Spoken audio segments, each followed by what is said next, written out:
उल्हासनगर शहरासाठी गेल्या अनेक वर्षांपासून प्रलंबित असलेल्या स्वतंत्र जलस्रोतच्या मागणीला अखेर मोठं यश मिळाले.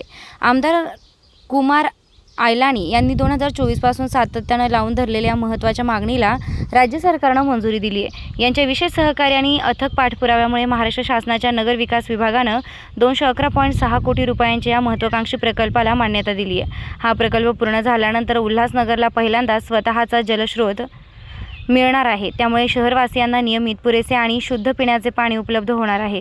तसेच सध्याच्या तुलनेत पाणी पुरवठा अधिक सुलभ आणि परवडणारा होणार आहे. या ऐतिहासिक यशाचं श्रेय पंतप्रधान नरेंद्र मोदी, मुख्यमंत्री देवेंद्र फडणवीस, उपमुख्यमंत्री एकनाथ शिंदे, सुनेत्रा अजित पवार, महाराष्ट्र भाजपा प्रदेशाध्यक्ष रवींद्र चव्हाण आणि खासदार डॉ. श्रीकांत शिंदे यांच्या मार्गदर्शन व सहकार्याला देत आमदार कुमार आयलानी यांनी सर्वांचे मनापासून आभार मानले.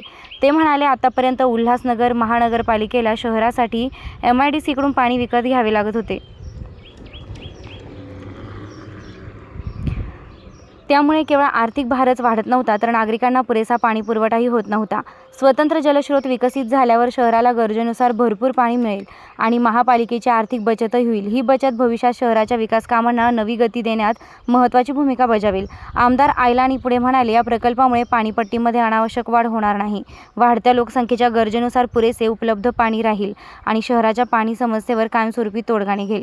विधानसभा आणि महापालिका निवडणुकीच्या वेळी मी उल्हासनगरच्या जनतेला स्वतंत्र जलस्रोत विकसित करून देण्याचं वचन दिलं होतं. आज राज्य सरकारच्या मंजुरीसह ते वचन पूर्णत्वाच्या दिशेनं वाटचाल करत आहे. हा केवळ एक प्रकल्प नाही, तर उल्हासनगरच्या उज्ज्वल भविष्याचा पाया आणि शहरवासियांसाठी एक अमूल्य भेट आहे. उल्हासनगरच्या विकासाच्या दिशेनं घेतलेला हा निर्णय ऐतिहासिक टप्पा ठरणार असून येणाऱ्या वर्षांमध्ये लाखो नागरिकांना नियमित, सुरक्षित आणि पुरेसे पाणी मिळण्याचं स्वप्न साकार होणार आहे. वृत्तसंकलन किरण शेजवळ, विभागीय संपादक, मुंबई.